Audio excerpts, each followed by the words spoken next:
கொஞ்சம் டைல்யூட் பண்ணிவிட்டு இந்த மாதிரி கொடுங்க. சுற்றிலும் பரவலாக ஊற்றி விடுங்க, ஒரே இடத்துல ஊற்றி விட்டுறாதீங்க.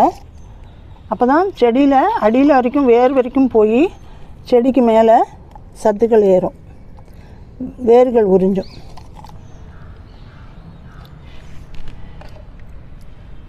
வாழைப்பழத்தோல் கரைசல் நீங்கள் கொடுத்தீங்கனாலே பூக்கள் இந்த மாதிரி பெருசு பெருசாக நல்ல கலரோட பஞ்சாக பூக்கும், மொட்டுக்கள் எல்லாமே விரியும். ஸோ நான் வாழைப்பழத்தோல் தான் வாரத்துக்கு ஒரு தடவை கொடுக்குறேன்.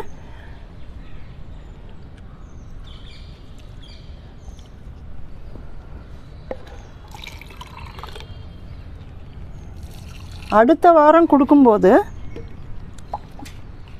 இந்த மாதிரி டீ வேஸ்ட் இருக்கும், அது கொடுங்க. ஃப்ரெஷ் டீ வேணுங்கிறது இல்லை, ஃப்ரெஷ் டீயாக இருந்தால் அரை டீஸ்பூன் போட்டால் போதும்.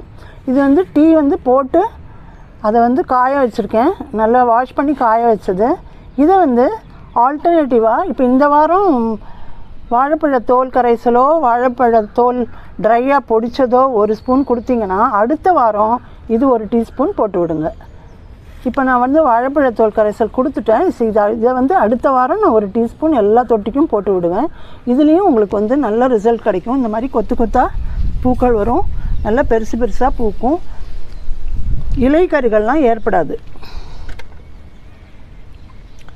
அடுத்த பாயிண்ட் வந்து 5வது பாயிண்ட் பெஸ்டிசைடு. இதுக்கு வந்து மாவு பூச்சி தொல்லை வரும். இங்கே பாருங்கள், இந்த மாதிரி திருப்பி பார்க்கணும் நீங்கள். அந்த மொட்டுக்கு அடியிலெல்லாம் மாவு பூச்சி உட்காந்துருக்கும், பூக்களுக்கு அடியிலெல்லாம் உட்காந்துருக்கும். ஸோ காலையில் வரும்போது நீங்கள் ஒரு தடவை இதெல்லாம் செக் பண்ணிவிடுங்க. இலைக்கு அடியிலையும் இருக்கும், அதையும் நீங்கள் செக் பண்ணணும். அதை தவிர அஸ்வினி பூச்சி வரும், கருப்பு கருப்பாக இருக்கும் இல்லையா, அந்த குட்டி குட்டியாக பூச்சி, அது வந்து அஸ்வினி பூச்சியும் வரும். ரெண்டுக்குமே நான் வந்து நீம் கரைசல் தான் கொடுக்குறேன். அது வந்து ஒரு டீஸ்பூன் கூட வேண்டாம், ஒரு 4 சொட்டு இல்லைன்னா அரை டீஸ்பூன் நீம் ஆயில் பார்த்துக்கோங்க. அது கரையிறதுக்கு ஒரு 4 சொட்டு விம்மு. இந்த மாதிரி ஃபஸ்ட்டு கரைச்சிட்டு அப்புறமா ஸ்ப்ரேயரில் ஊற்றுங்க. அப்போ தான் நல்லா எல்லாம் மிக்சர் கரெக்டாக வரும். டைரெக்டாக ஸ்ப்ரேயரில் ஊற்றாதீங்க, இந்த மாதிரி கரைச்சிட்டு ஊற்றுங்க.